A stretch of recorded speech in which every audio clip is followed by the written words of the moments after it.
Good morning, guys. I want to talk about accountability today. I have 5 points that I want to talk about.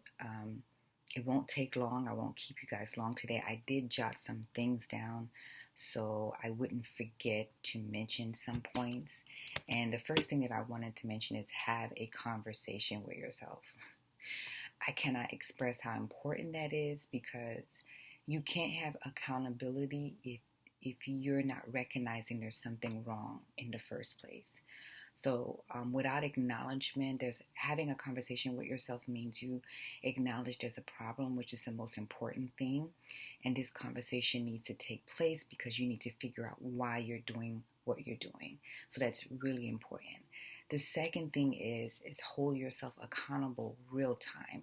And this way you are not suppressing your emotional feelings and being consumed with condemnation. Suppression causes depression and emotional triggers remains dormant. I talk about this a lot because the reason why it's important to do your best, it's not, we don't do this all the time. It's not, there's exceptions to the rule, and it's not really realistic to expect everyone to really deal with their emotions and what they're feeling real time, but it's practical. It's in a therapy world.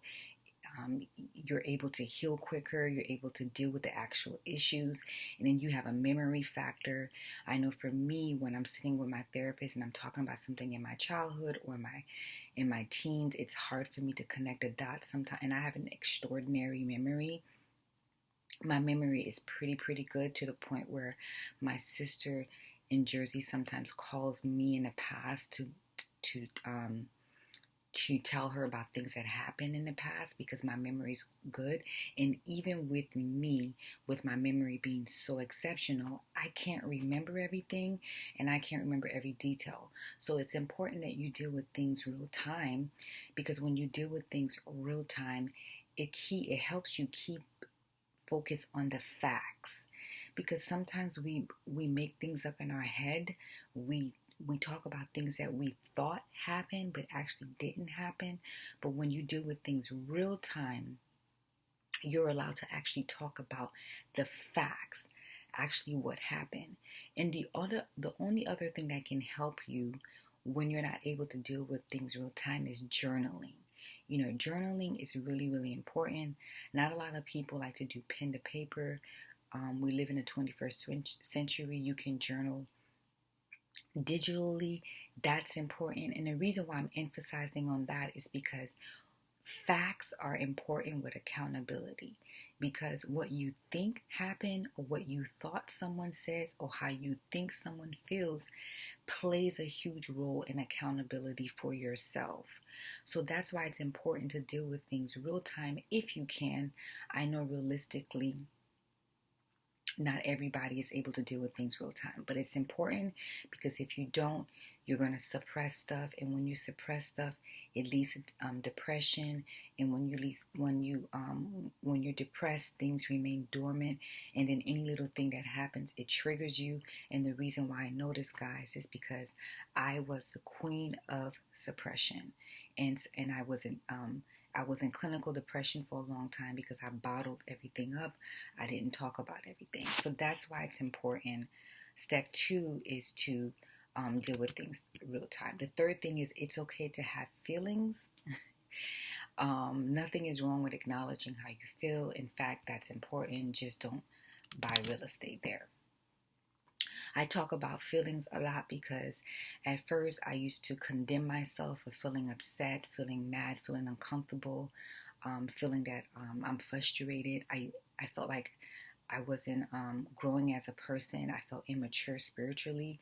And through working with my therapist and self-reflecting, I'm realizing there's nothing wrong with acknowledging how you feel. In fact, that's part of the step of healing, and that is a part of the step of accountability.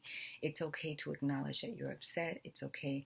This is part of accountability. It's okay to acknowledge that you're upset. It's okay that you're confused. So whatever that feeling is, it's okay to feel that way. The only problem where feelings and emotion becomes a huge factor, a negative factor, is when you're allowing your emotional state and your feelings to dictate and control your behavior, to control your outcome, to control your actions. It has consumed you. You've bought real estate there. When you allow your feelings and your emotions to consume you, you then become victimized. You play the victim, woe is me. It's always me. I have bad luck. This is always happening, blah, blah, blah, blah, blah. So that's why it's important to just acknowledge, hey, I'm upset. I'm frustrated right now. I'm confused right now. I'm disappointed right now. I don't have patience right now. Whatever it is, talk about it. Don't buy real estate there. Don't allow it to control you, because it's going to roll over to you being victimized. And a victim state is not a state to be in, because you can't heal from that state. Because you have a defensive mechanism up, always protecting yourself. You have a wall up, and you can't heal that way. And the whole point of accountability to get to a point of healing and improvement and change.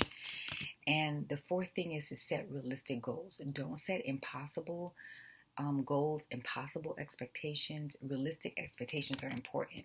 For instance, if you have an issue and you've been having this issue your whole entire life, you're not going to change overnight. I talk a lot about I've been on this journey since 2012, and we're in 2020. I started my journey in 2012, renewing my relationship with God, setting my first round of celibacy. Of course, I had to restart again. I share that in my book if you want to read it.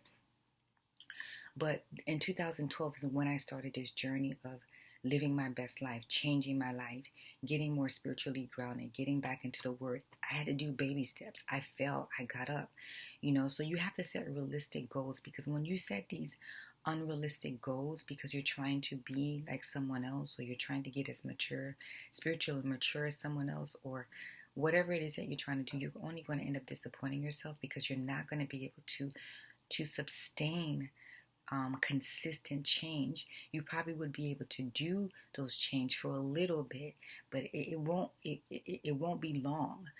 You have to do changes there are small steps. They're consistent, even if they're small thing. It's better to be consistent with small change than set these big, huge, unrealistic change and fail at them every 5 minutes. Because what it's going to do is it's going to encourage you subconsciously to continue changing. It's just like working out. When you work out and you start at a small pace and you increase, I know for me, what I do is anytime I feel like I'm getting comfortable and the exercise is not challenging me, I increase the time that I'm working out, or whatever it is I'm doing. And then when you do that, that's encouraging yourself. That's showing that you have improvement. You see improvement in your body, the area that you work in, you see improvement, versus setting these unrealistic goals like an athlete, like you're a professional athlete or professional runner or whatever it is. You get disappointed and stop. So setting realistic goals and setting realistic expectations for yourself is really, really important in holding yourself accountable. Accountability means that you're acknowledging there's a problem. Your goal is for change. In order for change to be there has to be a continuous not rapid change, but a continuous pace of change. And the last thing is accountability partner. Accountability partner is important. It allows you to actually to revisit the improvement with your accountability partner, and it allows that person to give you constructive criticism. There has to be at least one person in your life that knows what you're holding yourself accountable, things that you're working on. I know for me, my little small crew, my best friend and I, we hold ourselves accountable to things because, as human beings, by nature, sometimes we're lazy. We don't want to do things, or we say we're going to do things and we don't. But when we tell other people that we're going to do something and they call us on our crap and let us know, hey, I thought you said you were going to do this and you're not doing this. I know for me, I actually regretted telling certain people in my life that I wanted to do something because they kept calling me on it, and I no longer wanted to do that because I was quitting on myself. I was consumed with fear and people pleasing and laziness and procrastination. So I actually regretted telling people that I wanted to do something, because now everyone was holding me accountable to it. And that's the very reason why it's important to tell someone at the beginning what you're holding yourself accountable for. Because what's happening is that person's going to say, hey, I thought you said you were going to do this. I thought you said you were going to do that. It's going to get on your nerve. It got on my nerve really, really bad. It was 2018. I think I told someone that I was going to do something and I didn't do it, and they kept holding me accountable to it. And actually now I'm actually knee deep in my purpose. I'm doing everything that I said I was going to do. And a major part of that is because people around me was not letting up. Whew, let me tell you something. People in my life, people I didn't know, people I knew, my friends, they were not letting up on me. They're like, you said you wanted to write a book. You said you wanted to do this. You said you wanted to do that. You're not doing any of it. The truth is, I said I wanted to do it, but I changed my mind because it was too hard. I didn't want the persecution. I didn't want the backlash. I didn't want the fear was getting the best of me. So the last step, I say the most important step for the last. You have to share what you're holding yourself accountable to at least one person. And if you can, depending on how tight in your circle is, how trustworthy your circle is, it's important that you share that with people. So hopefully these 5 steps will help you. And these 5 steps stem from what I've done personally to help me hold myself accountable, because I do it at least, these steps that I'm telling you, I do this at least two to 3 times a week. Guys, no lie. There's different things. Listen, the way life is, we're all a work in progress. Every single one of us. I may struggle with something and you may not struggle with something. That person may struggle with something, they may not struggle with something. I may overcome something this week and I master it. Next week, God is like, okay, every time I think that I have matured spiritually, which I have, God presents other areas in my life that I have to mature in, and other areas in my life that I have to grow in. Where there's no accountability, there's no growth. And when there's no growth, there's no purpose. I'm going to say it again. Where there's no accountability, there's no growth. Okay? And where there's no growth, there's no purpose. Tweet that if you want. Write it down if you want. It's important. So all of these steps that I'm telling you, I do this all the time, at least 3 to 4 times a week. It's important. And I have people that annoy the hell out of me, that hold me accountable. And I hold them accountable too. So it's really important. So hopefully these 5 steps can help you today, because God knows they have helped me.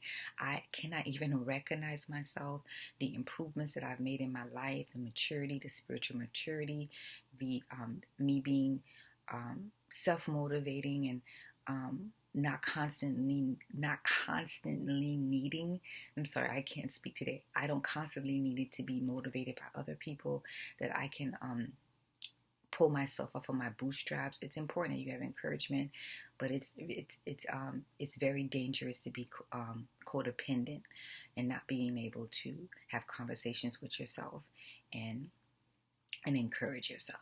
So hopefully this helped you guys today, and you guys have a nice day.